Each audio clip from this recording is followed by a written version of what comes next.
আমার কিসের স্বামী বলতে পারো? এটা সংসার না, এটা একটা নরক।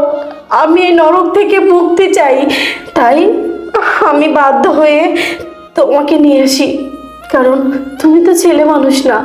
আমি যদি ছেলে মানুষ আনতাম তাহলে আমার নিজের কাছেই অনেক খারাপ লাগতো যে সত্যি আমি খারাপ। আমি তোমাকে এনেছি কারণ ও জানে যে তুমি ছেলে। আরে আমি তো জানি যে তুমি ছেলে না, তুমি একজন। যাই হোক, আমার সংসার আমি নষ্ট করেছি, তাতে আমার এতটুকু দুঃখ নেই জানো। একটা মেয়ে এরকম সংসার চায় না, সে চায় তার স্বামীর ভালোবাসা, সুখে দুঃখে দুজন একসাথে থাকতে। কিন্তু যেখানে ভালোবাসা বলে শব্দটাই নেই, সেটাকে কি সংসার বলে বলো? তার থেকে ভালো বাকি জীবন আমি আমার বাবার বাড়িতেই কাটিয়ে দেবো। এই শোন, আমি হিজড়া হতে পারি, কিন্তু আমিও একজন মানুষ, আমারও মন আছে। শোন, আমার হয়তো টাকা পয়সা ধন সম্পদ কিছুই নেই, তুই